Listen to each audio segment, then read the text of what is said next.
4 or 5 seconds on the clock. They don't want to just give up a wide open shot, so they won't dare other guys to beat them that late. So kind of gave me the one-on-one. Book was there a little bit, but I didn't really feel his presence as much as it was earlier in the game. But be able to pull up over two and knock that down, and after missing like 10 straight threes, and I felt pretty much I shot 12. I want to say at least 10 of them felt great leaving my hand, So um, it was good that one went down. It was good that we was able to get back into the game. We struggled to start the third, but defensively, I mean, shit, give up 18, 19 points in the third and fourth quarters. That was insane. Also, kind of on that note, you've hit plenty of game winners in your career, of course. Is it cool to have one now kind of in your Houston tenure team? You're pretty hyped coming off the floor. I mean, it's cool for the people coming to the game, watching, to play a high-pressure game, defensive game. I think that's what the fans love to see. And then to cap it off with a, last-second shot, it was great for the fans. It was great for our team to get a W, and for us to just keep it pushing. We're missing a couple guys, we're missing one guy, but it's a huge, huge void we have to fill, and I think guys did a solid job of coming in and trying to play their hardest. Kevin, how important was Jabari's play on both ends of the floor? He was not only scoring, but really using his length to guard Devin Booker, which is not an easy task. Yeah, I mean, him, Tari, Bari, Josh.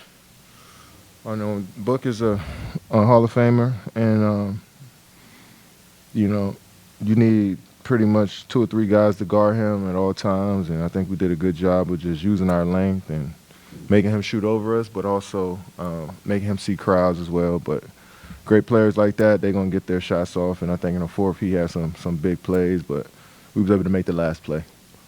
Katie, you referenced that 10 of the 12 threes you shot felt good coming out of your hand. Is that on your mind through the course of a game, or are you not really focusing on that as you get ready for that last shot? Yeah, I mean, I think about it. If some threes I make is not good fundamentals, they just happen to go in. You know what I'm saying? So even the shots that I miss, I always go over in my mind, was that a good shot? My feet under me, was my follow through right? Was I was focused on the rim? So I go through that process after I miss shots. You know what I'm saying? So, and I felt like my process was good, and my 3-pointers, I felt like they were strong. So that meant that eventually they'll, I'll find my rhythm and knock one down. So I'm grateful that was the last one. Kevin, when all the clocks were broken there in the first half, did that affect you guys at all, or was it tough out there? I wouldn't say it was tough. I mean, we adapt. We're pros. We adapt to anything, I feel like. But, yeah, initially, the stoppages in the game, we want to both teams, we want to keep flowing, keep playing. So, yeah, it probably threw both teams off for a couple possessions, and then we figured it out after that. And, then they got it right. So it was a non-issue going forward. Kevin, I think a big part of your game is approaching things the right way in terms of execution, possessions. Is there a difference when the game's close and you know that you can get any shot you want off the floor? Yeah, that makes life a little easier. But on the flip side of that, everybody in the arena, the other team, they know I'm getting the ball that late. So sometimes I got to fight through a lot too to get to my shot. So yeah, it's good knowing that I can pull up and get to my spots and knock down shots, but being able to navigate through that jungle of players that, sometimes could be tough too. So it's all a learning experience, man, to be honest. It's all stuff that, I try to store and get better if that situation comes around again. I think we'd have had a few of them late game situations this year, and it's only making us better. It's making me better and more comfortable, and we're learning from them. Katie, I know you still have love within that organization, but as a competitor, does it mean any more to you to be able to hit that one against your former guys? Most definitely. You know what I'm saying? A place that I didn't want to leave, and my first time I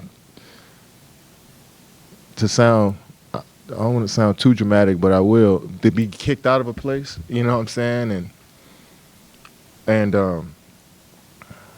felt like that, I've been scapegoated, you know what I'm saying, for the issues we had as a team last year. Yeah, it felt good to beat them and hit a game-winning shot.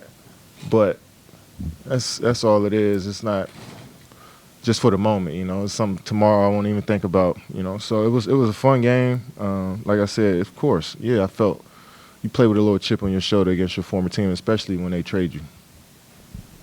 When Phoenix was able to take the lead late in the game, they were able to force the ball out of your hands a few times. Was anything changed during the timeout for that last shot, or was it just you were just determined to get up the shot no matter what defense they were playing? Yeah, I was determined to get it up. I wasn't gonna let them force me to pass. But like you said that question earlier, I think it was 4 or 5 seconds on the clock. Then they couldn't force me to pass too much. They would leave somebody wide open for a three.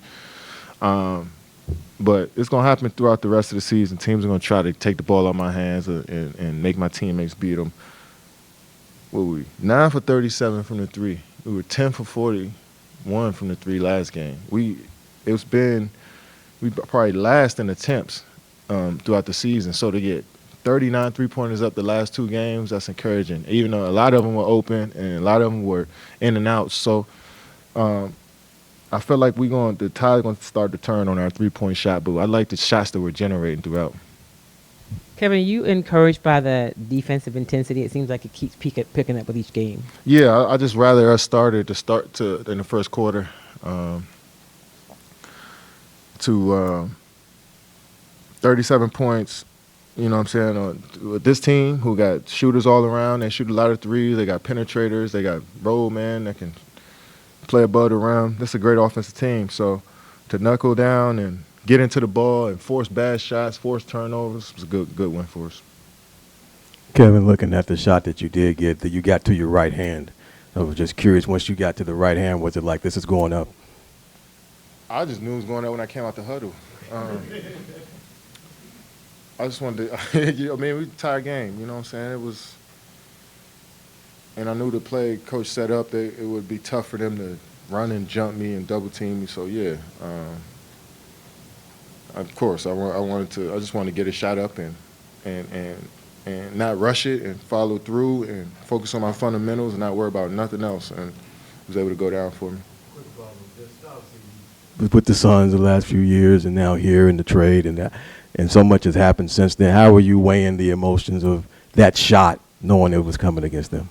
Like I was just telling him right before you walked in, literally right before you walked in, Dwayne, we was talking about this. It feels good to play against a team that booted you out the building and scapegoated you for all the problems that they had. And it hurt because I put all my effort and love and care towards the Suns and the Phoenix area and Arizona in general. But that's just the business. That's the name of the game. And, so when you play against a team, yeah, you got a chip on your shoulder. You don't want it to get too big, have too big of a chip, and it gets in the way of the game with my teammates. But in the back of my mind, it's there. It's nothing but love for the players. But I want to beat that team. I want to show them that I still got some juice in the tank, even though I'm old. I still can play. Yeah, I feel like every player has that mentality playing against their former team. I don't think it's malicious in any way towards them, but just as a competitor, you want to go out there and beat them. And then to beat them on a game-winning shot like that, yeah. But by the time I get home tonight, I probably won't even remember it. I will remember, but I'll try my best to forget about it and move on to the next game. Thank you, Kevin. Thanks, Kevin. Appreciate it. Thank you, sir. Yep.